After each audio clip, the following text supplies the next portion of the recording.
Lonely Monk Productions. I don't know if y'all have heard Truck by Illuminati Hotties yet, but yo!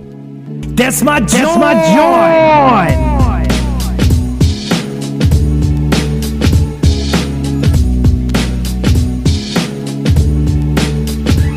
Hey yo, displace the guilt and... What's good, friends and family, neighbors near and far? Welcome to an all-new episode of the Yo, That's My Jawn podcast. The podcast, website, brand, movement, way of life dedicated to the embrace and championing of your passions. I am your host, Nate Runkle, a.k.a. John Jacob Barbenheimer Schmidt, a.k.a. Talk to Me So You Can See... Oh, what's going, John? A.K.A. Nate 3.0. Back at it again with yet another episode of the podcast. As always, I hope this podcast finds you all in good health and in good spirits. On today's episode, I am joined by Preston Elliot, he of Preston and Steve, for an epic chat about his life, his career in Philly radio, and so much more. And that's coming up in a minute. But first, yo, what it is. I hope y'all are staying cool out there this dirty hot summer. Man, it has been brutal. I don't know what it is this summer, but I just can't take the heat. It's beating me up and it's taking my lunch money day in and day out. But, you know, at least I have some liquid IV to help out with that. Wink, wink, nudge, nudge, say no more. Know what I mean? Oh, God, it's gross how quickly I shill. But no, the heat stinks, man. I am not a fan. I played an outdoor gig at Tex-Mex Connection recently, and I was a sticky, sweaty mess by the end of the third song. No bueno. But speaking of that show and the other shows I've played recently, you can check those out up on the Facebook page at www.facebook.com/YoThat'sMyJawn. And I do it all for the likes, so like that, John.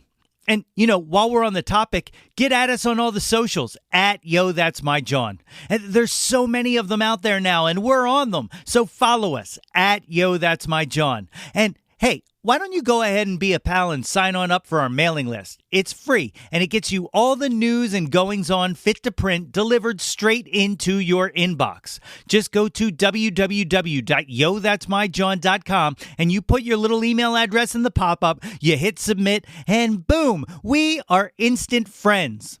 I got some mailing list exclusives coming in the next few weeks, so if you want to be one of the cool kids with the inside deets, jump on the list. You know, one of the things that comes up in conversation that Preston and I talk a bit about here is the Telecommunications Act of 1996. And for those unfamiliar, what this legislation did was eliminate the cap on nationwide radio station ownership, and it allowed an entity to own up to 4 stations in a single market. All right. You know, they sold it and painted it as some kind of move to open the market to more and new radio ownership. But of course, what happened was the complete opposite. It created fertile ground for corporations to buy out smaller independent stations and allowed for a monopolization of markets. And to me, it was a large aspect of the perfect storm that changed the face of the music industry. Did it act alone? Of course not. There are so many aspects that caused the seismic shift. You know, record label desire to create fewer new legacy artists who would eventually want to renegotiate contracts once they gained power and popularity. Bloated sales numbers generated by big box stores like Best Buy and Walmart, who treated CDs as a loss leader to get people in their stores.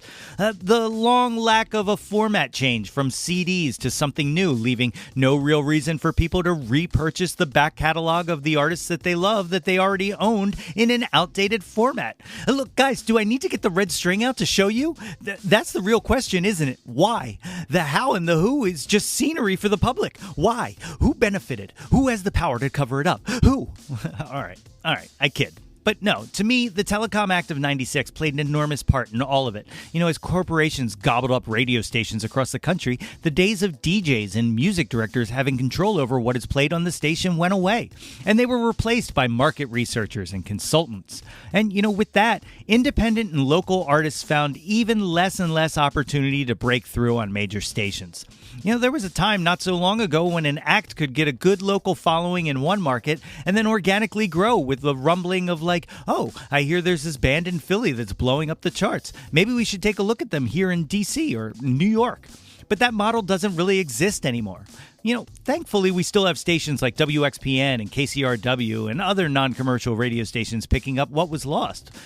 But it is what it is. It's just a new world with new challenges. So now, if you do not mind, I'm going to put away the red string, take a short break, and when we come back, my interview with Preston Elliot.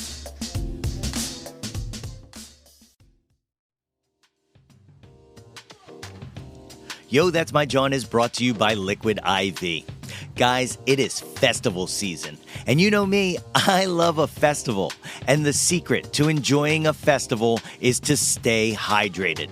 Liquid IV has you covered while you prep before, power through to the headliner, and recover after the weekend. Liquid IV hydrates 2 times faster than water alone with 3 times the electrolytes of traditional sports drinks. Man, I love Liquid IV. It comes in a convenient packaging, and it's tasty. When you see me at the Exponential Music Festival this fall, you know that I will have Liquid IV on me. And it comes in 12 delicious, refreshing flavors to keep your hydration routine exciting. All right, strawberry used to be my favorite, but they have this new one. It's strawberry lemonade, and it is a banger. 1 stick of Liquid IV in 16 ounces of water hydrates you 2 times faster and more efficiently than water alone. It's non-GMO and free from gluten, dairy, and soy.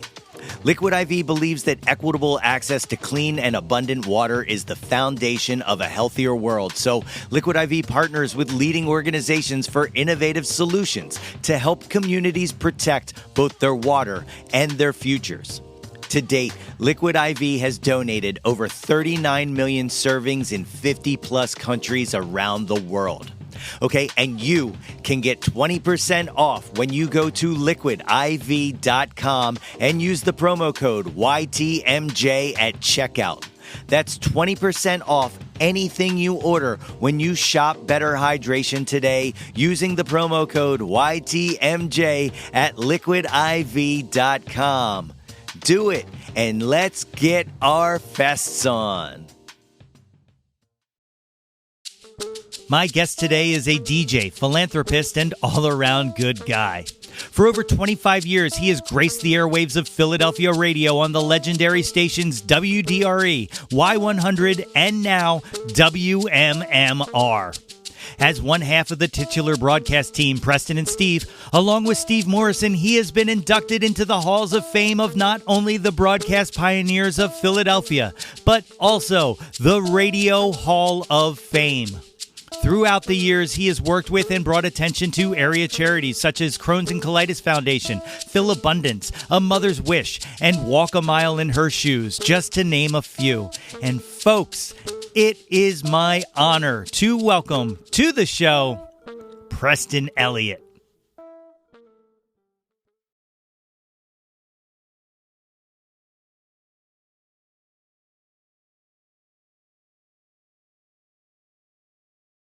Ladies and gentlemen, I am joined today by the great Preston Elliot. Preston, thank you for joining me today on Yo, That's My Jawn. Absolutely. Happy to be here, Nate. Thanks for calling me great. I appreciate it. So, we met recently at the Take Steps walk for Crohn's, colitis, and IBD and all that. My sister has Crohn's, and after we talked and I gave you my business card, I turned to her and I said, "Hey, Nat, thanks for having Crohn's. Like, I just got to." If something good comes out of it, it's the fact that we met. How about that? That's right. But how long have you been working with that organization? It's been roughly, 8 or 9 years or something like that. It's been a while. My daughter has Crohn's, and we found out when she was 4 years old. So she got diagnosis early on. So immediately my wife went into, action as far as finding groups, support groups, and things like that, and she found this group called A Mother's Wish and ended up becoming the president of the organization, along with some other great women that run it. An amazing group. And that led to other Crohn's and colitis groups. And we've done some things with them through the years. And Crohn's and Colitis Foundation reached out a number of years ago and asked if I would help to host the Take Steps Walk. And I'm like, yeah, absolutely, for sure, no problem. And they kept having me back year after year. So I've been doing it for a number of years, hosting that event. And it's great, man. They raise tons of money. And it's wonderful too, because Crohn's and colitis and all that is something that needed a spotlight, because number one, people didn't really know what it was a few years ago. I mean, you mentioned, they were like, well, I think that sounds familiar, but I don't know what it is. And then there was kind of a jokey thing about it because it has to do with, taking a dump, going to the bathroom. But when you find out how horribly painful it is, it's not a joke at all. It's incredibly serious. And in fact, at the Take Steps Walk, it wasn't until then, because fortunately my youngest has not had a really severe issue with it. It's been bad and painful along the way, but I've met people who quite literally were at the brink of pain to where they considered taking their own lives. I mean, it was that excruciatingly painful to them. And I had no idea until I got on board with that. I'm like, wow, I knew it was serious, but it was way more serious than I ever realized. So I thank those people for stepping forward and sharing their stories, to opening up my eyes and everyone else's eyes. So that's why I'm happy to get the word out. And, so if you work in, say, a retail place and somebody comes in there like, can I use your bathroom right now? If they tell you they have Crohn's or colitis, you let them go, because they have no choice at all. So, but they do all the work. I do the hosting and stuff. I'm the world's worst when it comes to organizing and making sure that things get done that need to get done, but I'll be the mouthpiece, no problem. So I love being involved with those guys. Yeah, it's just an amazing organization. When my sister found out, I think it was only maybe 10 years ago or something like that, but she was like hospitalized. Like it was really bad, and continues to get monthly treatments and stuff like that for it, and all. So a place where she can go talk to other people who know what's going on, because like you said, not a lot of people know what that even means, and the jokes do come because the bathroom, you got to go to the bathroom, but there's so much more to it than just that. Right. And fortunately the community does have a sense of humor with it, because I'm assuming we can use whatever language we want to. Oh yeah, absolutely. Yeah, because there's some great names of groups that are there. My absolute favorite of all time is the Shitty Beatles. Is a group called, and I'm like, I just thought that was hilarious. It's a throwback to a line from the movie Wayne's World.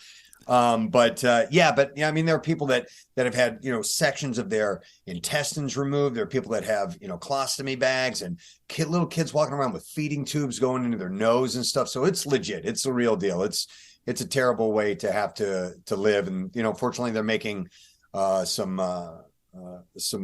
gaining ground on the fight against it. And they're not there yet. A lot of work left to be done. So if you're watching this and you can contribute, you can do the Crohn's and Colitis Foundation or A Mother's Wish, which is one my wife is directly involved in. Reach out and make a donation or come out to one of the events. It'd be great. It's so incredible. And, I've done the walk twice, once in 2019, then took a little pandemic break, and this was my first one back. And both times I did it, won a raffle basket. So, I'm feeling pretty good about that. That's actually where I got this T-shirt from. No way. You won our basket. Excellent. That's right. Yeah. Thank you for wearing that. That's cool. So tell me a little bit about yourself growing up. Where are you from? So I did most of my growing up in St. Louis, Missouri. I've moved around a little bit as a kid. I was originally born in Tennessee, and then my dad worked for a chemical company called Monsanto, and they also did textiles and other things. So he moved around a little bit. We moved from Tennessee to St. Louis, lived there for a few years. Then we moved to Greenwood, South Carolina, kind of the small town in South Carolina. Lived there for a few years, then moved back to St. Louis, and I did all my teenage and 20s I did growing up there, and then found my way into radio and eventually into the Philadelphia region, and been here this is now the longest place I've ever lived in my life. I've lived here for, I think I'm in my 28th year in this area. So this has become, this is it. This is the ground. This is my home. So it's pretty cool, but bounced around a little bit. And it's funny because almost everybody around here is born and bred and stays here. And if we work with somebody like, say, like Casey, Delco, never going anywhere. There's a whole lot of that in this region.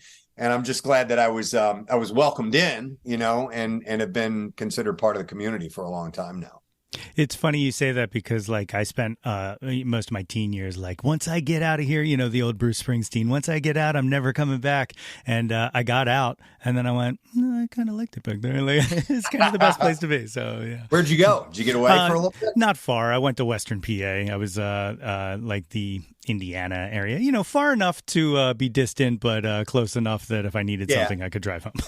Yeah, I get Pennsylvania's a big state. So, yeah, the western side's that's a whole other spot. Absolutely. Yeah, exactly. And they're Steelers fans. So, like, it was like being in a strange world.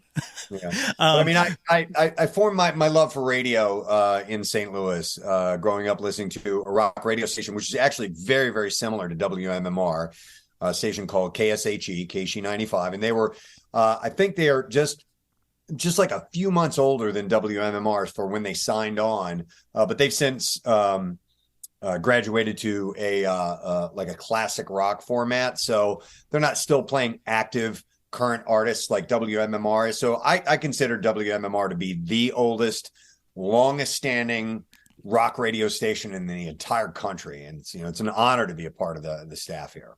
It really is, like it's such a staple that, like, when little shakeups occur here and there, especially with like the corporate nature of radio nowadays and stuff like that, like it's scary. Like I remember when we lost WISP, that felt like losing family, and the stations you've been at, Y100, DRE, these are things that were like, they were more than radio stations, and they still are. Like, they carry on just a legacy of just like memories and just the power and the things they broke, and MMR is like the granddaddy of them all. Like I don't ever want to be in a world where that station doesn't exist. Yeah, I think we're good for a while. I hope so. You mentioned I have a couple things on my wall here. I'll show you real quick if you want. Yeah, sure. WDRE, because I loved working at that radio station. It was so much fun. And I've got a little I have a couple things up on the wall here. Like, here's the city paper, when it announced that we were changing format, they put us on the cover with RIP DRE. Oh my God. Which I thought was, I'd always hang on to that. It was a really cool article about the radio station in there. And actually I have the letter hanging on the wall there. When the original program director of WDRE, Jim McGuinn, asked me to move out to Philadelphia and join the staff. So I framed that and hung that up there on the wall, which is pretty cool. And this is pretty cool. This is a mural somebody did. Whoa. The Preston and Steve show. And we didn't have enough room at the radio station for it. So I couldn't, we're going to throw it away. So I brought it home and put it up here. But yeah, man, that was, you mentioned that. Hang on a second here. Yeah. I don't want this to die on me. But, you mentioned the radio stations being like having this, I don't know. I don't ever want them to go away either. I look back so fondly at WDRE and the time I had there, MY100, and I really miss those places. I'm super happy where I am at WMMR and proud to be there. But man, it's too bad that those stations had to go away because, we were doing some really fun things. It was a very exciting time in music, especially in the mid 1990s. There was all this bubbling new, grunge had already arrived and we were getting a whole explosion of all these new bands and it was just really cool. And we were putting on all these great festival shows and things. And I reminisce about that stuff quite a bit. It's still, I hold it really, really near and dear to my heart. And I was right in the middle of it all, which is fantastic. And I love, running into people who will still say, oh, dude, I've been listening to WDRE, or I listened to you guys for years on Y100. And, I'm really happy that they stuck with us. But I also like hearing about, kind of the good old days. Yeah. Well, you were kind of right in the heart of one of the things that fascinates me the most about radio history, and that is like the effects of the 96 Telecommunication Act. Like, oh yeah, and like that to me not just changed radio, but it changed music because we had you could break in a market and not be a national act. You could you could take a chance on people, and there's you mentioned Jim McGuinn. He's back in town at XPN now. XPN's kind of trying to do that, but it's such like a niche kind of group that listens to that station now. It's not as kind of in the zeitgeist as much as like DRE or Y100 was, but it's a special place and I love it very much. And Jim's got the magic touch. That radio station will do just fine with him working over there for sure. For sure. But so like you mentioning that, you were a part of one of my favorite episodes of a podcast I've ever heard in my life. And it was that Reply All with the guy who had the earworm who was trying to track down. Yeah. Oh my God. That's right. I couldn't help him. I had no idea what the song was he was talking about. And I love a good challenge like that. I absolutely love it.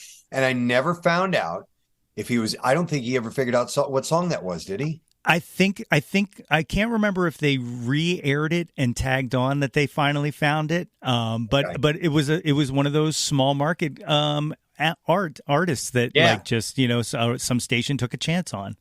Yep, you could have regional acts that had success in certain pockets of the country or certain cities and would just kind of stay there. And we have great local bands, I don't have my finger on the pulse of local music. Unfortunately, I hear some every now and then that surface, but especially at that time in WDRE, there were, bands like, God Lives Underwater and man, who else was around that time? Trip 66. And, these that started to bubble up and had some success and then moved on. Huffamoose was another one. Yes. But I am not really in that whole scene as much because I don't go out anymore. I'm too damn tired to go out doing mornings. So, but yeah, I know what you mean. It's pretty special. And it's wild that you mentioned the Telecommunications Act of 96, because for those who don't know, that's when radio stations were allowed to own more radio stations per market. And before there used to be rules on how many you could, so you couldn't get a monopoly in the market. And you're right. I mean, like, we didn't know what was going to happen. We had some ideas of what might take place. And you just kind of had to guess at it. And then a few other things came along, like satellite radio, like podcasting. And all along, there are forecasters saying, oh, it's going to be the death of terrestrial radio, or, this is only going to strengthen our brand, or so on. And it's at that point, and after hearing all this stuff and then watching things play out, that I kind of stopped listening to the experts and what they had to say, because there were communicators on all sides saying that. And, somebody got it right, but I don't know which one when I'm listening to leading into it is going to get it right. So when I hear things about AI and all the other, branches of media that we have now, because there's gazillions if you include in social media and YouTube and streaming and all that stuff, definitely the pie is getting cut up into smaller pieces. But we're still chugging along, and terrestrial radio will always be my love. There's something special about it to me personally. The live nature of it is, it goes out into the air and it's gone, man. It's out there. When it goes, and you can't reel it back. In a different way than say, something that goes viral and it spreads out and it echoes here and there. It's just these little things. This is you got to be there for it, man. You got to hear it live. Although we do podcasts and do these other things, my focus is always on that transmitter and that signal going out. And I find it exciting. That's why we've never recorded interviews. We don't do it in our history. Early on, we did it a few times and we found out that we lost some spontaneity when we did it. So even if we get we made an exception one time because Tom Cruise was going to do some interviews for War of the Worlds. And so we're like, okay, we'll record Tom Cruise. All right, we'll do that. And it ended up being a shitty interview. It was terrible. And he was, he didn't want to talk about what we wanted to talk about. We weren't being rude or anything like that. His press people just said, nah, wrap it up. And so that just solidified, why we don't want to do things recorded and prefer to keep the whole thing, in a live nature. Yeah, and you got to trust your instincts because your instincts have been right for 25 years now. Like, yeah, you know what? I'm not the smartest person in the world, and intellectually wise, but I have made a series of really good decisions in my career. So I've learned to trust my instincts and not do anything rash, but not necessarily second guess what really the gut is saying, Yeah. What was the draw for radio for you? Like, because we briefly talked about it. You wanted to play music just like the rest of us. Like you had the dream. What was the pivot for you? Yeah, so I think it was a little bit of both. I think the music brought me into radio around the same time. So I remember when I was a little kid, I was probably fourth or fifth grade, and I would wake up in the morning before school and I would flip on my radio, and it was just a local radio station, and they would do like a call-in trivia contest thing. And I was just fascinated with that. I wanted to get on the radio and answer those questions and win the prize. And then I started thinking about how cool that would be to be that person on the radio. And I immediately saw them, the personalities as kind of celebrities. And growing up, I listened to, around that same time, like Casey Kasem's Top 40 and things like that. And it was exciting. The program, the sounds, the music leading into it, the drama, the jingles, all this stuff just sounded really cool and fascinating to me. And when I was a Cub Scout around that same time, we took a trip to that very radio station and got to see what it looked like on the inside. And, I saw the microphone and the board and the big clock on the wall in front of you and all this stuff. And I was just like, wow, this was really exciting. So that kind of planted the seed. And at the same time, even before that, I had always loved the drums. So that was just another thing that just was bright and shiny to me. And I wanted to be able to do that. And around that same time, I had asked my parents if I could learn to play the drums. And they were, regretfully, they bought me a drum kit at the time anyway, because it's nothing but loud noise in a house. And those two things together, the music, listening to the music on the radio, being able to play the music, being able to present the music, all these things sounded so appealing to me.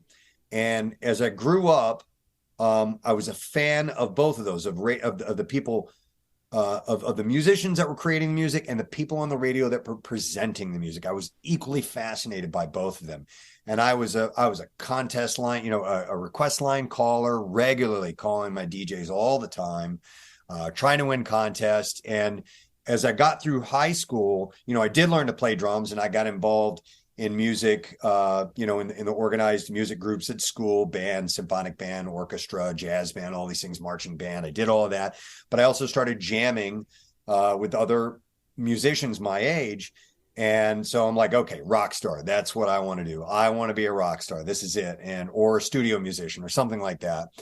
And took a little run at it, or what I perceived was my run at it. In my senior year in high school, I joined a band that was a working band. And after high school, I focused on that. I made a run at college for about a semester, and I'm like, nah, dude, I'm done with school. And I did the band thing for a few years, and it's really hard to make money. And we were just a cover band, and we only wrote a handful of songs. And it started to dawn on me that I can't make a real living out of this. And with my mother's urging, there was this radio trade school, a broadcasting trade school in St. Louis. It was called the Broadcast Center. And they ran ads all the time on the radio where I was listening all the time. So my mom had said, hey, you always thought about being on the radio. How about this? And I'm like, man, I'm done with school. I don't want to do homework anymore. So she nudged, and I'm like, fine. I was like almost defiant. I was like, whatever. Okay, just get you off my back. I'll go to the school. I'll see what it's all about. They're probably not going to accept me, and so on. And I went, did this little audition of sorts where they, gave you some kind of a random object, and you had to do a little commercial about this bottled water and how tasty it is. And I thought I did terrible. Well, apparently I did pretty well. And plus they just wanted people. They wanted the money. Yeah. Yeah. So I was accepted. But once I got in, I started to realize that I had a pretty good knack for it. And I started getting a really good feedback from the instructors who were saying not only complimentary things, but also giving me some good advice on here are the steps you might want to take if you really want a career at this, because we think you're pretty good. And like my production skills were good at, producing commercials and things like that. So I was like, okay, maybe this type of thing might work out. And then one day I was at the school and there was an ad on a bulletin board that was for an internship program. And it was a literally move away and live there for a month internship. And I'm like, well, that sounds cool.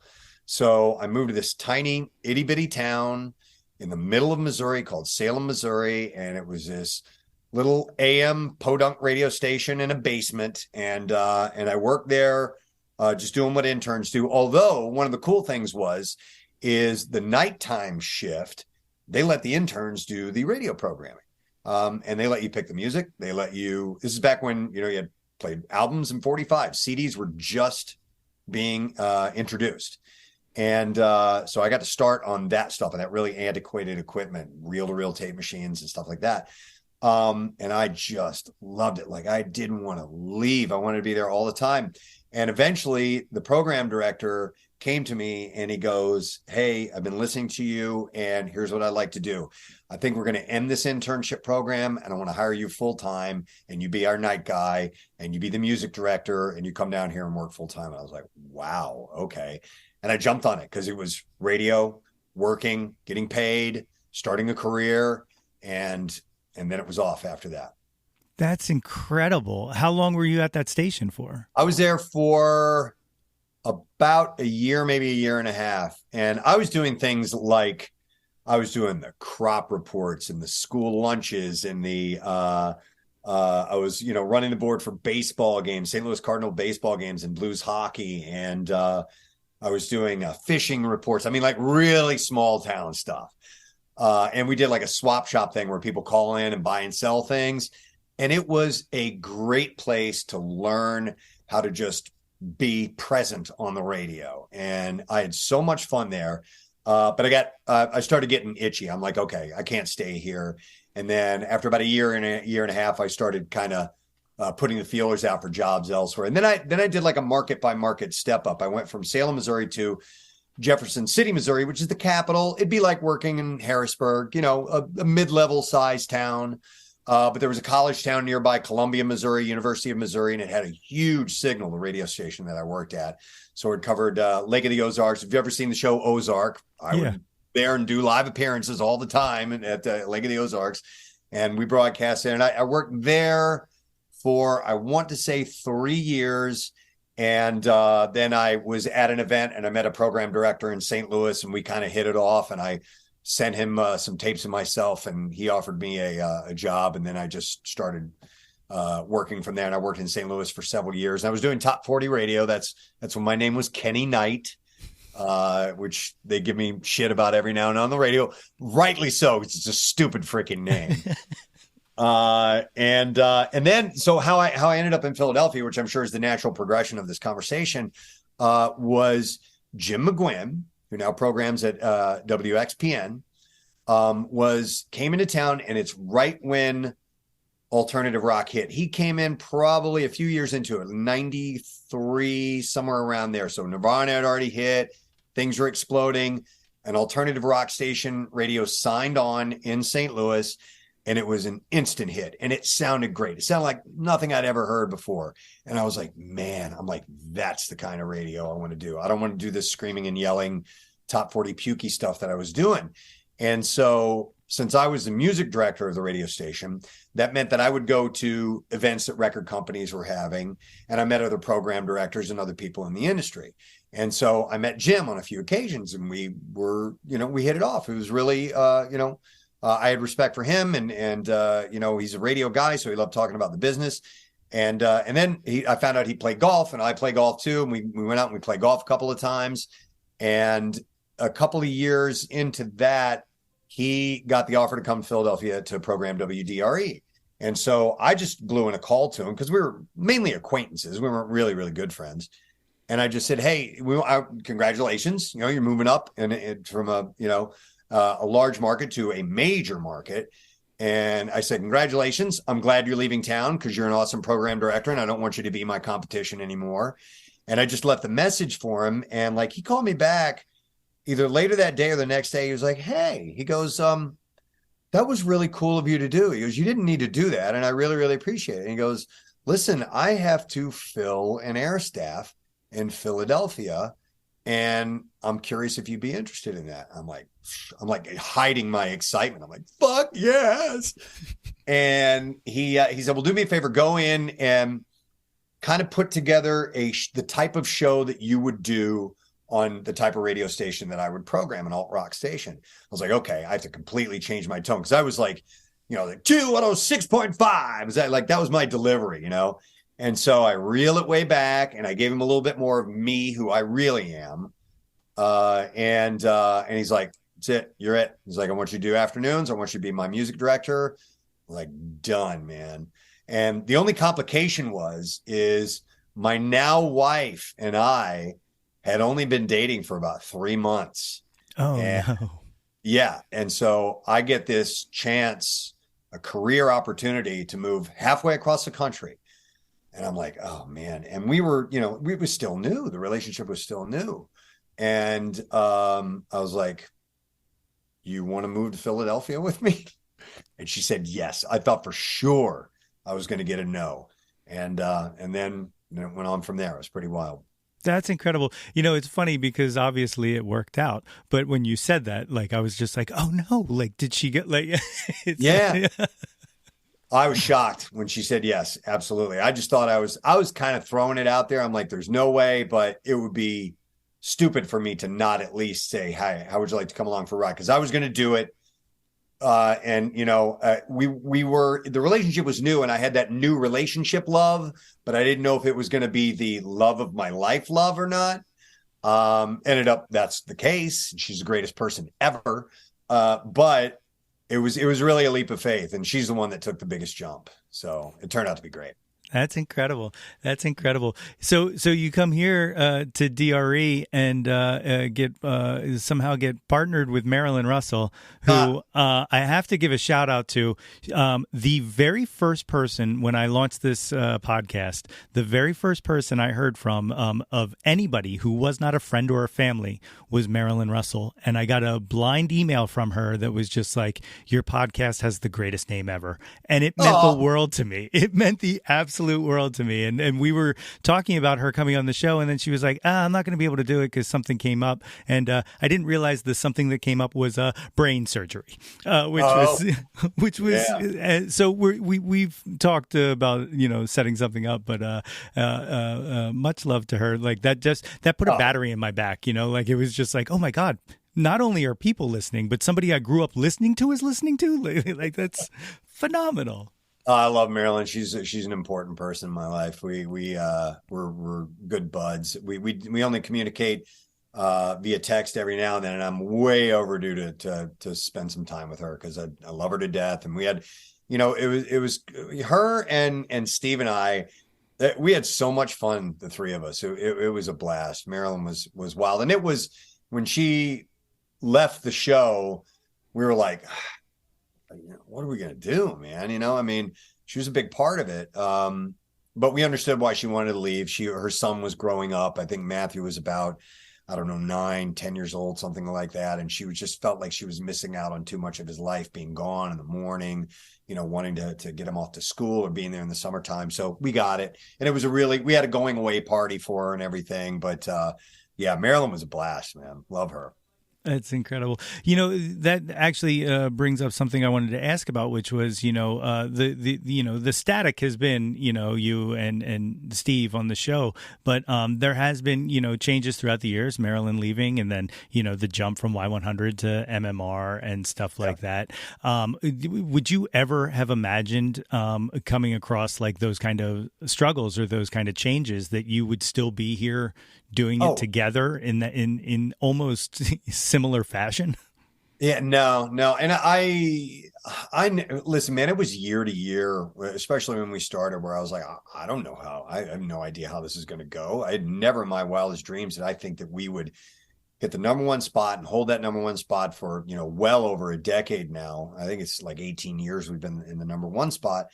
And, you don't foresee, lineup changes or management changes or radio station changes. And those things are huge bumps in the road, and you don't know if you're going to survive those or not. So I try not to think that too much in advance. So it was never in my mind other than let's just try and do another great show. And then, there are things that you have to do, like negotiate contracts and stuff like that. And that comes up, and it would always be, as we used to negotiate yearly on that. And about 4 months out, we would have to start thinking about it. And Steve and I hate that type of thing. We can't stand the whole, back and forth nature of trying to figure out what you're going to get paid, or are you going to get a raise, or are you even still going to be working here? So we always dreaded looking forward to that. So once we started getting some success and landing in the top spot, the contracts became longer and we didn't have to worry about it as much. But I had always had in the back of my mind, before we had hit the number one mark, I was like, man, if we could just get, I said, if we could get in the top 5, or if we could get to number 1, no, it wasn't the top 5. If we could get to number 1 and stay there for like 5 years, I'm like, that should be able to solidify a career in Philadelphia. That should be enough weight to where our names will always be marketable and usable and valuable to a radio station. Because I was always thinking about, well, what if they let us go? Then we need to go somewhere else. And will someone else hire us in Philadelphia? Or do we have to do the thing where you pick up all your shit and you move to another place in the country, and then you got to start from scratch convincing an audience to listen to you? But, now that we've been where we are for as long as we have, I don't really concern myself with that too much anymore. I mean, listen, the landscape is always changing and anything can happen, but I feel pretty confident at this point. But it used to really, it used to be, in the gut all the time, deep down, like, kind of gnawing at you a little bit. And hopefully we continue to do well. But one of the saving graces of connecting with Philadelphia is that this city and the suburbs, the surrounding areas, are fiercely loyal to things that they like. And it's not lost on us. It's phenomenal. And, once we started to realize after a number of years, and I remember the first few times it happened, we're like, man, I got an email from a guy who's like 25 and he's been listening to us since he was like 8 years old. And I'm like, oh my God, I mean, they've grown up with us, and it at some point that dawned on us, and we're like, man, and we started hearing more and more stories like that. And we're like looking at each other going, yeah, we have been around for a long time, haven't we? And so with that loyalty that this region has, clearly demonstrated, we feel honored that we're in that club of things that people feel are synonymous with the community, synonymous with the city and the whole region. So it's pretty awesome. I love it. Yeah, I said about MMR being a staple, I'm of an age where you guys are equally as much of a staple as the station, as much as Pierre, just in general, you guys yourselves, like I know people who would probably murder for you, or at least help you hide the body, but it's always good to know people on both sides of the law. That's right. But I think a good portion of that is not just you guys have not just been radio performers doing a show, but you've invested in the community and you've given back to the community. I mean, Camp Out for Hunger and the blood drive and stuff like that. Like you guys. You get it. I always say, whenever I see people like a sports figure or something like that come into town and they just kind of, end up on the wrong side of the fans, I'm like, it's so easy. All you have to do is not be a douche and act like you like it here, but if you go beyond that and you give in the community and you kind of establish yourself as a staple, we'll follow you anywhere. Well, thank you for that. I appreciate that. But we early on realized that if you have an audience, and you're entertaining that audience, you should also see what you can do to make things better if you have the ears of people and they trust you. So we not only did the collective things like the Camp Out for Hunger and the blood drive, but we all have our individual causes. Steve with the Max Fund and animal shelters, and Casey with the Headstrong Foundation and the cancer bike run that he does, and Nick with the Leukemia and Lymphoma Society, and I do the Crohn's and Colitis and the Laurel House, and Kathy and Marissa have their causes that they promote as well. So we've got some collective things and some separate things, and we all support each other in those too. But you're right, man. If you just it's not a big secret how you can connect in the area. If you can entertain, whether that be via the radio, television, or sports, or whatever it may be, or music, as long as you're not being an asshole, you can make a nice following or fan base, or whatever you want to call it here. And like I said, the loyalty it's awesome. It's fantastic. Yeah. So, 2021, you guys get inducted into the Radio Hall of Fame. Like, clearly no one ever imagines, well, I'm going to do this and be in the Hall of Fame.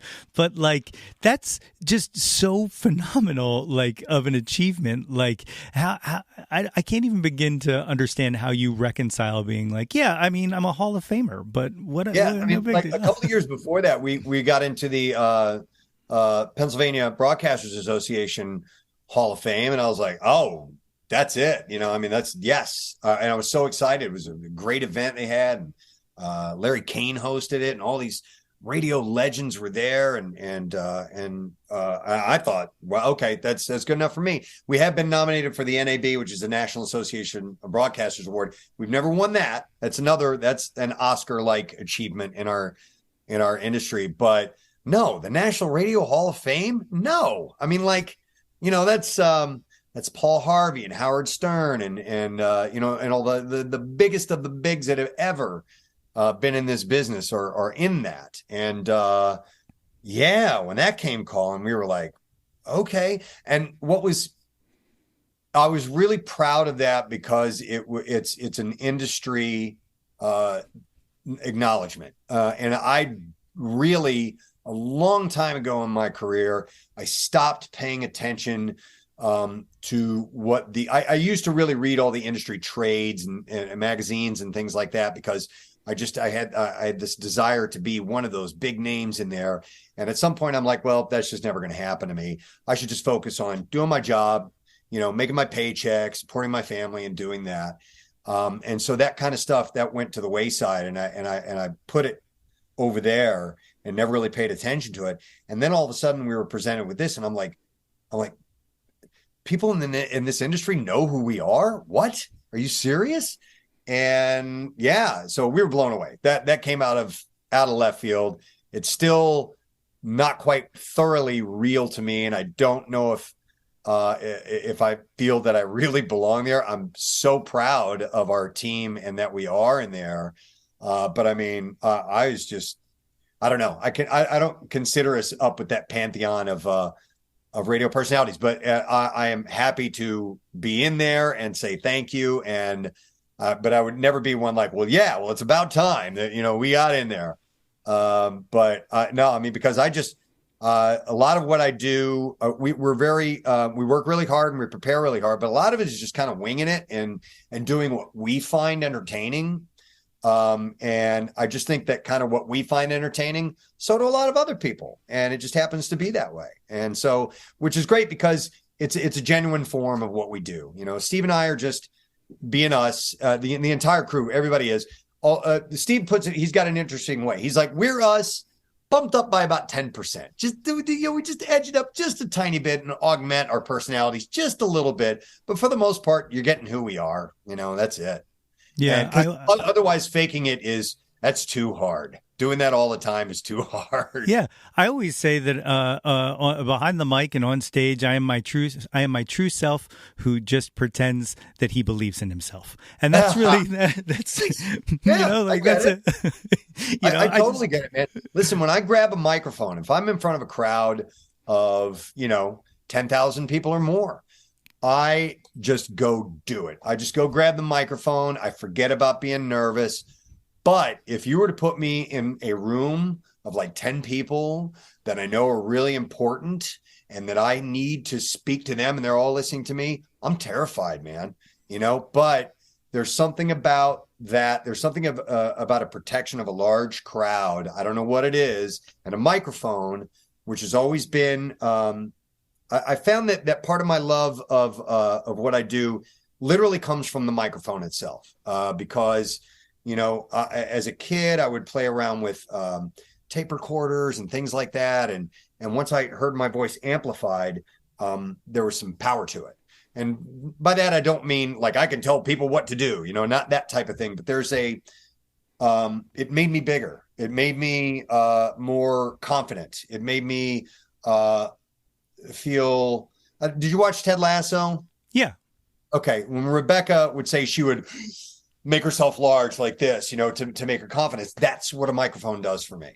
And so all of that is part of the love for what we do. And it helps me be who I am, but a little bit more confident and projecting a little bit more. Yeah, absolutely. You guys have talked to 50 million people of all walks of the earth, celebrities and regular people and stuff like that. And who is still out there that you guys haven't gotten that you would, kill to chat with on the show? Well, there's a lot of people. Man.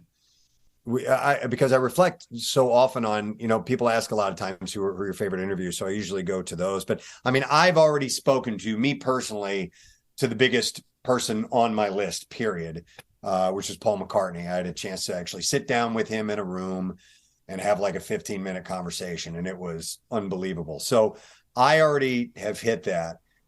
In fact, hang on here. Here's my there's the autograph that he heck yeah did to me. Yeah, it says to Ken back when I was Kenny Knight. One of the biggest mistakes in my career was having that makes it even better. It really does. All right, but I mean, there's legends like Clint Eastwood or Steven Spielberg or Jimmy Page or just some of these, the pantheon of what they do, of music, of television, of movies. So that's a good question, Nate. I'm not really sure if I were to sit down and make a wish list, I'm sure I could come up with it, but just the tops. I mean, like it would have to be in those fields though. Like I wouldn't feel all that comfortable talking to like a head of state, in the theater of politics and things like that. But there's and we'll pretty much talk to, like you said, anybody. Tom Hanks is one. We've had we came like this close a couple of times and it just didn't end up happening. But he's somebody who I would just love to be able to sit down and have a lengthy conversation with, because like we sat down with John Travolta, and that was one of the most wonderful interviews I've ever been a part of, because he was a lovely man. He was awesome. He really was very appreciative of our interview and even told us that. And I had asked him the question. I go, you know what you do to people when you meet them, right? And he's like, yeah. He's like, I get it. He's like, because I'm a fan too. I've when I meet people that I'm a fan of, I'm that way. So when you are that way to me, I get it. I get that you want to get a picture with me or just have your moment that you're going to tell your family members or the people for the rest of your lives that you spent time with me because you're such a fan, and it's not lost on me. So I like hearing that some celebs are in that fanboy vein too. So yeah, there's a bunch of them, but that's just a handful of names for Yeah. you. It's funny when I started this, I had 3 stretch goals of people that I wanted on the podcast, and I kept them reasonable. I wasn't, like you said, I wasn't trying to, shoot for the moon or anything like that. But I was like John Oates, because I'm from North Wales, so I just always wanted to talk to him about the hometown. It's not even about the music, which I would love to talk to him about because I'm an enormous fan. But like, just wanted to talk about the hometown. Questlove, who I used to have a passing acquaintance with, but just because I want to commit, I want to be one more person to commit how brilliant he is and just how knowledgeable he is about music. And the third one was G Love, who not only came on the show last year, but we've become like passing friends. So I like to ask who other people's kind of guys are that they're looking for, because I'm like, hey man, let's put the energy out there to make these things happen. You know what I mean? Right. I mean, I really wish I would have had or maybe not, to meet, a couple of my drum heroes. Neil Peart is my, this, by the way, that's an autographed drum head from Neil that a guy that worked on the tour got me, and it's personalized and everything. It's really, really cool. But obviously he passed, and that's too bad. But he also was kind of a difficult interview. It's hard. That is one of the things, though, Nate. And you may not have had it yet, but somebody you really look forward to speaking to, and you speak to them, and you have a negative experience, it can kind of kill it for you. So I'd rather not. I'd rather just be a fan than have an uncomfortable experience with somebody who I really look up to. Definitely, and I won't name names, but it's happened. Happens to all interviewers, man. That's right.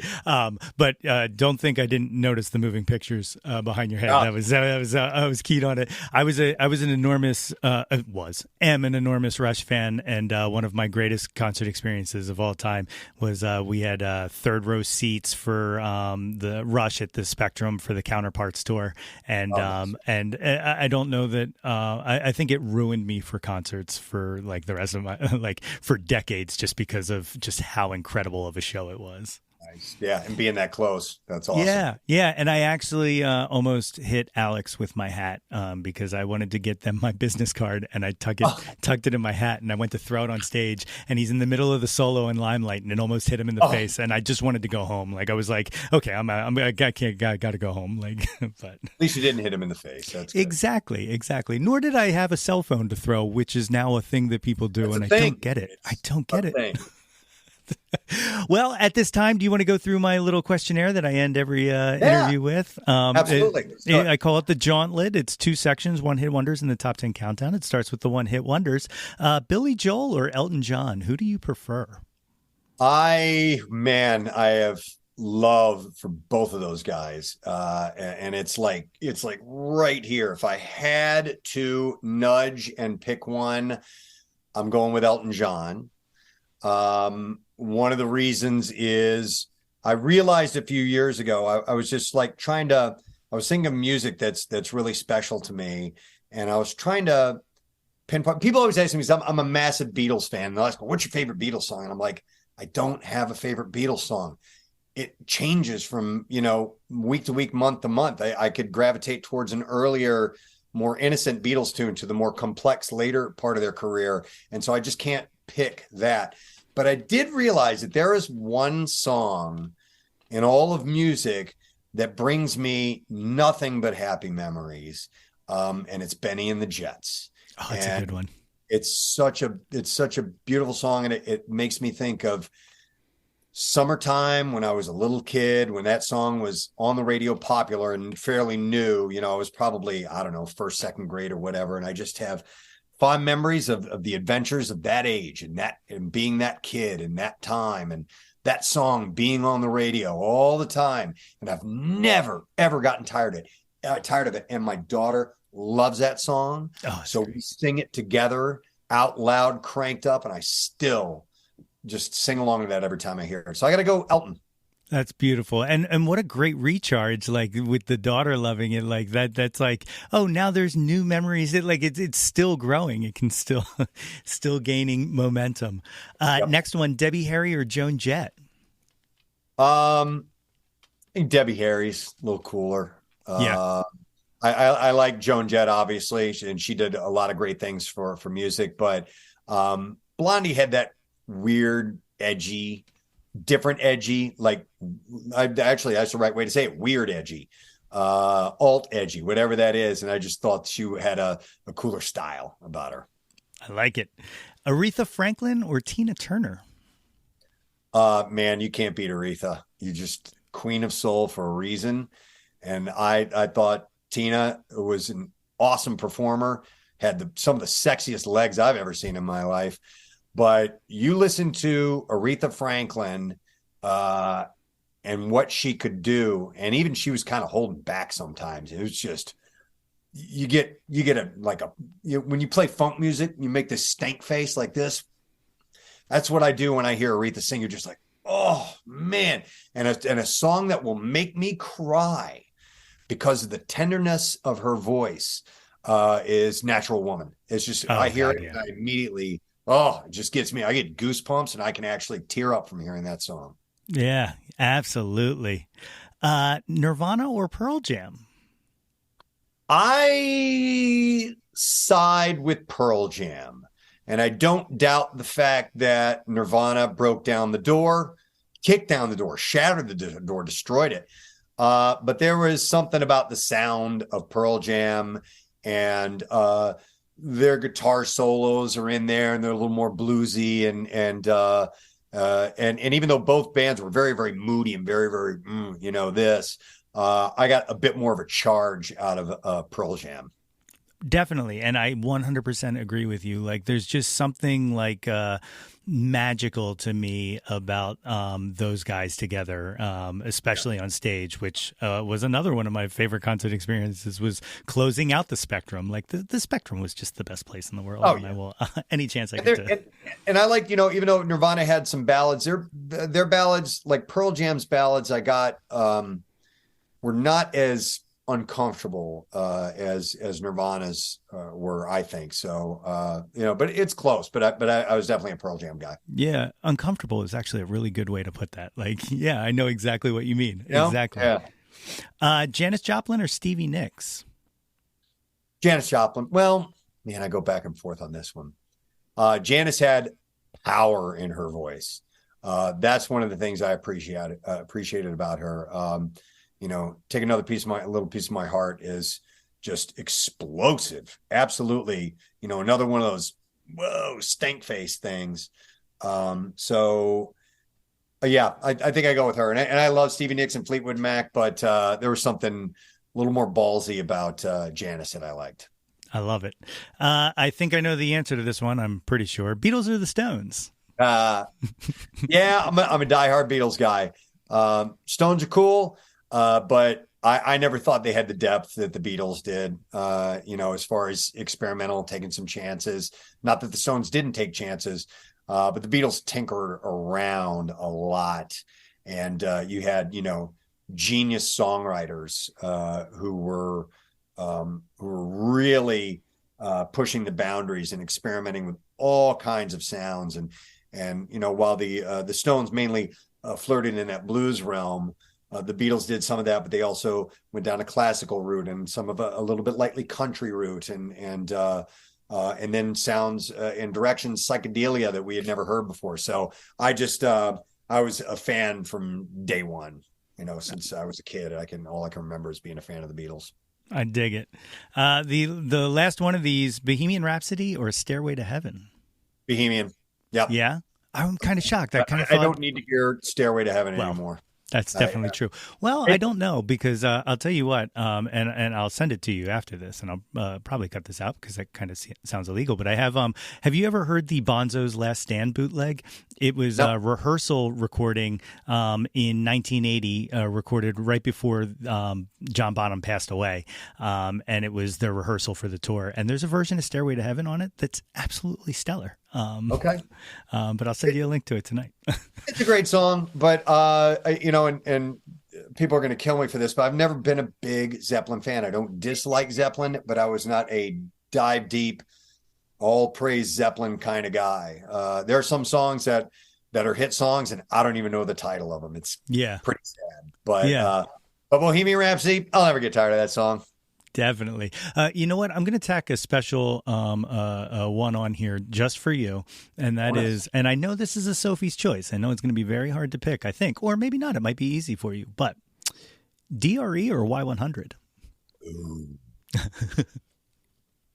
I only spent 1 year at WDRA before it was sold. And I spent 7 years at Y100. But there was something special about that little radio station in Jenkintown, WDRE. It was a piece of shit. The studios were horrible. But we were this kind of ragtag group of people that just did whatever we wanted to do. And we had a great leader that made sure that we stayed on track. And even though what we were doing was what we wanted to do, we did it in the right way. That was a special place. So I think I'd pick DRE. Yeah. Right on, right on. Me too. That was like it was musically we were a little edgier too.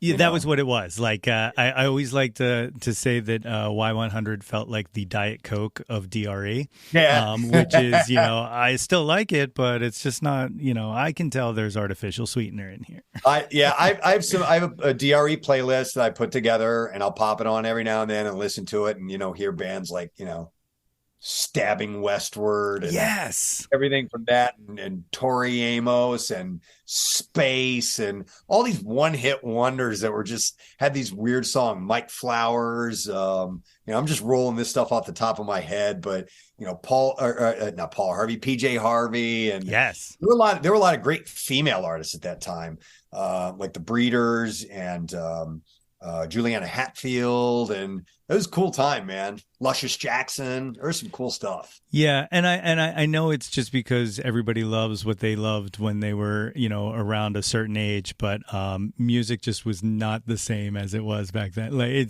just will never be like that's just such a magical time to me because of just how eclectic everything was. Like and you could see like those crazy bands on the same bill, that you would never expect. Man. DRE Fest, we had like 30 bands. It was stupid. It was great. That why? Because they would play for $10. Yeah, they were trying to make their way so we could have all this band. Now the bands that we try to have at MMR, they charge a ridiculous amount of money. It's hard to do. It's hard to get. I don't doubt it. The last half of this, the top 10 countdown. Of course, you know this, but we use Jawn to be whatever you want it to be. It doesn't have to be music. Number one, what was your first Jawn? What was the first thing you were obsessed with when you were younger? I think it's probably drums. I think that was the first thing that really, because it goes back as far as like pre-K. I wanted to be a drummer, and my mom bought me that little paper drum set that you get for little kids, and then it just kept going and going, and it has been a consistent part of my life. I mean, I play on my kid over here almost every day, and I'm still trying to be a better drummer along the way. So it's something I've never given up on. So that's my first Jawn. I love it. Number two, what's your current Jawn? What are you into right now? Current Jawn and has been for a while as well, but not as long as drums, is playing golf. It's there's almost nothing I'd rather do. The unfortunate thing is you got to have a good 5-6 hours to set aside in order to put in a full round of golf. But if I'm not playing golf, I'm practicing. I'm at the driving range. I'm in my backyard hitting balls. I'm watching videos on YouTube about people who are in the industry or improving my game. It's just something I love to do. That actually, the spin-off question based on that, I heard rumor that you've played disc golf. Is this? Yeah. So I played that last year for the first time at Cape May County Zoo. And holy shit, that's hard, man. Yeah, man. That's play? I do play. Yeah. And I'm not great at all. And I've been playing for a long time. Like it looks easy. It does. It looks easy. And I'm not talking about just hitting the target. Hitting the target, I always thought that'd be harder than it looks. But just getting the disc to go the distance and the direction you want it to go in, and especially if you get a course that's got a lot of trees, it is hard, man. But it was a lot of fun. Incredibly hard. You know who plays is we have a mutual friend here in Andy King. And I knew you were going to say Andy King. He's huge, former member of the Hooters. Yes. And that's I think he might have sponsors and stuff like that. Like he's way deep into it. He is 100% into it. Yeah. He was a guest on this show, but mostly because we know each other through disc golf and less about the Hooters. But, Nice. yes. Number 3, what was your first concert? What was the first live show you saw? So I have 2 answers to that. First live show that I saw was this thing that was called Beatlemania, and it was in I think I saw that in 1979, and it was essentially a Beatles tribute thing. It was before there were quote unquote tribute bands around, and they were an act, and they would change their clothes based on what era of the Beatles that they were presenting at that time. So they started off as the Mop Tops, and then went on to the 1960, 66 version of the Beatles, and then the later psychedelic version. And that's the first time I've sat next to someone smoking weed. My mom was right next to me, and I think I was in 5th grade. But that was the first live concert I ever went to. Now, first rock concert I ever went to, the first real, what I would call my concert experience, where, I wasn't with one of my parents or anything. That was Rush. And it was the Signals tour, which I still have. This is the program. No way. Yeah. That's right, amazing. I've held on to that. So that was from my first ever concert. So that's awesome. That is so cool. Number 4, what was the last concert you went to? You know what, Nate? I really don't go to concerts anymore. Part of the reason is, part of it is I get up at 3:45 in the morning to go to work. The other part of it is playing drums, being in bands, going to concerts, using headphones for a living. I've really damaged my hearing. So I have tinnitus and I have hearing loss. And so I very rarely go. I will have to pick and choose what shows I want to go to. The last concert that I attended was Jeff Lynne, ELO, when ELO came here. They played the Wells Fargo Center. It was fucking awesome, man. You just hit after hit after hit after hit, and they sounded phenomenal. So that was a great time. But I am going to some upcoming shows. My youngest, like I said, is, loves Elton John, but has gotten into some 80s bands, and I'm loving it. So we're going to go see Duran Duran in September. Heck yeah. Yeah, right? Heck yeah. So I'm stoked about that. And she also loves, and recently I got her tickets to see Tears for Fears in Atlantic City, and she was just loved it. Loved it. So, my daughter has great musical taste. And we've connected on some of the music that I love too. So it's been wonderful. That's amazing. Number 5, what has been your favorite concert you ever saw? You know what? I got to put it with probably the U2 Joshua Tree tour in 1987, because for the longest time, I thought that was the best concert I had ever seen. It's number 2 on my list now, because when the Eagles got back together and did the Hell Freezes Over tour, they sounded so picture perfect, and nobody had seen that band play live for so long that I was like, this is another level. This is incredible. But I think that Joshua Tree show was my favorite concert of all time, or was my favorite. What was the question again? Was my favorite? Yeah, favorite concert. Yeah, favorite concert, not my number 1 concert. But I know it's weird that there's a difference between the two. No, I 100% know what you mean. Yeah, but it was my favorite because I really liked U2 a lot. I thought they were a great band, but when I left that show, I'm like, this could be one of the greatest bands of all time. It made me go, these guys are so much better than I ever thought they were. And I was just, I left stunned. I left absolutely stunned after that show. So that's probably my favorite show of all time, because of not only the musical performance, but how it made me feel afterwards and turned me into I am never going to miss this band when they come to town kind of guy about them. That's awesome. I'm going to throw a little side note in here that only you can answer. Do you have a favorite Sonic session? Oh, wow. Boy, there were some good ones. Okay, I'm going to say this because I'm going to do this for my man Casey Boy. I don't like Fish. I don't really. I'm not into the band at all, and I appreciate their talent. They're incredible musicians, but the songs they write really don't speak to me. but they have one album, and it's called Farmhouse. Farmhouse. That album is great. I love every song on that album. And they did a sonic session for that album, and they were outstanding. So I think that was probably my favorite sonic session. I love it. They did Heavy Things in that session, didn't they? Yes. That was Heavy Things, and they did Gotta Jaboo and First Tube, and Farmhouse. I think they might have done as well. Yeah, they did some really cool songs. That's awesome. Has it finally stopped people asking you if you can get them Sonic Session CDs, or do people still ask you for them? I don't get it anymore. Yeah. It's kind of faded. I have a collection of them around here somewhere, and I need to digitize those. I need to get those put into because they're great to go back and listen to. There's some really cool things. I mean, we had Garbage did one, and the Black Crowes, that was a really good one. Dave Matthews did one. I wasn't at that one, unfortunately. I had something going on that day.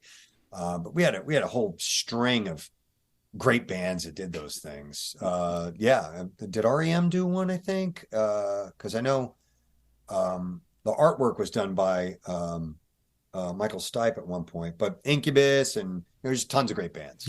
Yeah, that was a beautiful thing in this town when that was. I worked for Sam Goody, so like selling Sonic Sessions and people asking for them, years after they were sold out, is something that is almost like a traumatic experience for me, especially at Christmas time. Number 6, who have you never seen live that you wish you would have? They can be living or dead. Maybe John Lennon. I mean, if we're gonna aim really high, I was only thinking about people who are still living. But yeah, well, I would love to be able to say that I saw him or the Beatles. I have this Beatles jacket that it's got the big logo on the back of it. It's black and white jacket. And an older woman came up to me and she's like, "I love your jacket." And she goes, "I got to see them, by the way." And I was like, wow. Like, to be able to say that must have been incredible. I just heard the Beatles were Eric Bazillion's first concert, and I'm like, how do you come back from that? Like, yeah, right? Like, I'm going to ask him about that next time I see him. Yeah. He might be coming on the show, and I'm really excited to ask him that question, just so I can really just spend an hour going, and then what did they do? Totally. Number 7, name an unappreciated Jawn, something you wish people paid more attention to. I wish people paid more attention to what a piece of shit social media is. So true. For lack of a better term. I almost feel like people are picking up on it now, like with the splintering of Twitter and all of these other social and threads popping up and stuff like that. I think people are finally starting to understand that, like, oh, you know what? Maybe this all sucks. Yeah, I've taken a real break from it. It's a mental health thing. The negativity shines too much for me, and there's a lot of great that's there too. But there's as much bullshit that it seems like to me that is not. It's not worth getting my head into that space. And listen, I know for marketing and doing business and things like that, it is a necessary tool nowadays. But I just can't tear myself away from the real downside of it. So I kind of wish people would kind of reel back on that a little bit. Yeah, it's like that Mel Gibson movie, What Women Want, where you can hear what is on someone's thoughts all the time. That's what I feel like social media is, and I want to go back to when I had to guess. Yeah, there's something kind of nice about that. I've pulled back on spending a whole bunch of time to prepare this series of photos and get them ready to present them and make sure they're just right and have the proper words there ready to go. And here's my presentation, and boom, let me send it out there. And then obsessing over the things that come back about it as far as comments or likes or whatever. I'm like, it's not good for me. Sure. Yep. I know it well. Number 8, what's your favorite album? Wow. Okay. I thought about this, and I could say Joshua Tree because there are a few albums that I consider to be perfect albums, like beginning to end. There's not one stinker in the lot. That's one of them. Synchronicity from the Police is one, although Mother is kind of a shitty song, but it's kind of got a character to it.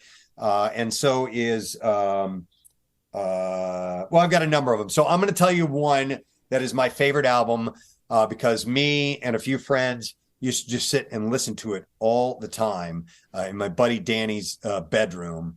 And the songs give me great memories, is Fair Warning from Van Halen. Oh, hell yeah. It's just cool songs all the way through that album, man. So I'd put that up there as probably my favorite because of the way it makes me feel when I listen to it. Did you have any issues reconciling when you guys were up against David Lee Roth? When he took over for Stern for a minute, yeah, I was like, okay, what the fuck are they thinking, man? Because yeah, I know he's a big name, but he's too damn hard to follow and listen to for 5 minutes, much less for 5 hours. You know? Yeah. So that was a strange moment. It was an experiment, wasn't it? Yeah.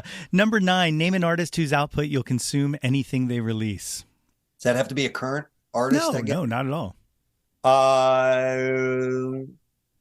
Probably the Beatles. I mean, it's finite. It's all that there is. You know, there's only, but I every single album and every single song, I'll listen to all of it.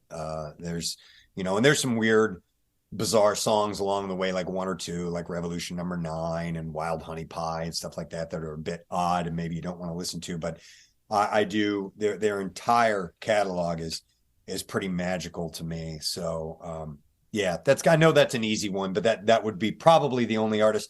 I mean, even Rush, which is one of my all-time favorite bands, when they got into a certain level, you mentioned Counterparts, like I didn't go deep on that, or Test for Echo. There's a handful of songs here and there on those albums, but I never listened to all of it and loved all of it. But the Beatles, all of it.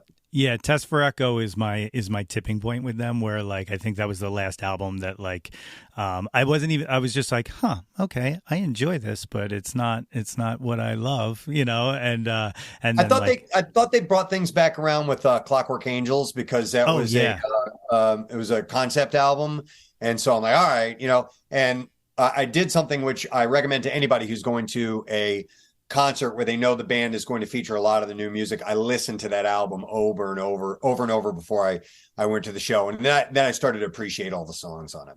Yeah, and that cover album they put out too, the Influences album was incredible fun. Too. Yeah, I like that. It's good stuff. Number 10, what is your favorite Jawn of all time? Sex, maybe. Perfect answer. Right? I mean, I don't disagree either. Good. And you can never get tired of that. I don't know if it's anything and everything. Yes, I would say sexual fornication would be probably my favorite Jawn of all time. I love it. Put it to a bill, and I'll co-sign it. I'll co-sponsor that. That's a great one. That is a great one. So you guys are locked in through 2030. Do you have any kind of big plans for the next few years of anything different, or are we just following the gut and? For the radio show? No, yeah. I mean, we're gonna continue to do what we do and have a good time, and along the way come up with some new and interesting events and things to do, but we're not going to reinvent the wheel or anything like that or make any gigantic changes. So no, it's just go in every morning, talk to the person that's listening. And by the way, the reason I say person listening is because I always envision it that way. I know that there are thousands of people listening, but I'm talking to you when I'm speaking on the radio. So I'll talk to that person and entertain that person every day the best we can. Well, it's really funny that you say that, because when I listen to you and when I listen to radio in general, I'm always talking back and you guys never reply. But today has been a wish fulfillment, because it was like talking to my radio, and my radio actually answered today. Preston, thank you so much for doing this. It means so much to me, not just because of what you've meant to radio and what you've meant to Philadelphia and, charities and stuff like that, but on a personal level. And let's see if I can get this out. My dad was an enormous fan of yours, and if he were still here and knew that I got to interview you, he would freak the fuck out. So thank you so much for doing this. It was something that we shared, was a love of your show, and I am just so honored that you took the time to talk to me while I sit in my dumb basement. My pleasure, and thank you for that compliment. Those are my favorite compliments when people connect over our show. We get it from time to time, and it can be anything from a mother and son that don't really have a whole lot in common, but when they're driving to school together, we give them something to talk about or to laugh about together. And so I love that you and your dad connected over our show. That means a lot to me. And you put on a great show, man. This has been a great interview. You have some really awesome questions, and you got a great way about you. So I appreciate it, Nate. Thank you so much. And let me just throw this out here that if things don't work out with Steve, just give me a call. I know it's been 25 years, but I'm still waiting. All right. My thanks again to Preston for joining me on the show today. You can catch the Preston and Steve Show every morning from 5:30 to 10:30 a.m. on 93.3 WMMR and on the WMMR's Preston and Steve Daily Podcast, available on all major podcast providers. You can follow the show at PrestonSteve933 on Instagram and Twitter, and on Facebook at facebook.com/PrestonandSteve. As always, links to all of those can be found in the show notes. If you haven't done so already, please be sure to subscribe to the Yo, That's My Jawn podcast wherever you get your podcast from. And gang, it is not too late to get yourself a super awesome Jawn Scout Merit Badge for Citizenship of the World just by rating and reviewing us. Don't forget to visit www.yothat'smyjawn.com for articles, merchandise, and links to all of the previous episodes of this podcast. And guys, while you're there, be sure to sign up for our mailing list to get all of the updates delivered straight into your inbox. Like us on Facebook at facebook.com/YoThat'sMyJawn for updates and live streams. Follow us on Instagram and Twitter at YoThat'sMyJawn, and search Yo That's My Jawn on YouTube to find the Yo That's My Jawn YouTube channel. Like and subscribe the heck out of that ish. We want to hear from you. Reach out, and touch some Jawn. Man, what an episode. And I am glad you were all here to share in the groove. Blue skies. Until next time, everybody. Hey yo, displace the guilt and embrace the pleasure. Your taste in music doesn't have to be. Yo, That's My Jawn is a Lonely Monk production, written and produced by yours truly, Nate Runkle. Theme song by Phil Tyler Music featuring Nate 3.0. Special thanks to Fox Run Brands, DX Ferris, Andrew Scott, Natalie Runkle, and the incredibly brilliant and wickedly stunning Katie Daubney. If you or anyone you know has any ideas they would like to share or any guests they would like to hear on the podcast, please feel free to reach out to us at yothat'smyjawn@gmail.com. Or you can leave an audio message for us and possibly hear yourself on a future episode by visiting anchor.fm/YTMJ/message. Until next time, be sure to displace the guilt and embrace the pleasure and shout to the world, yo, that's my Jawn.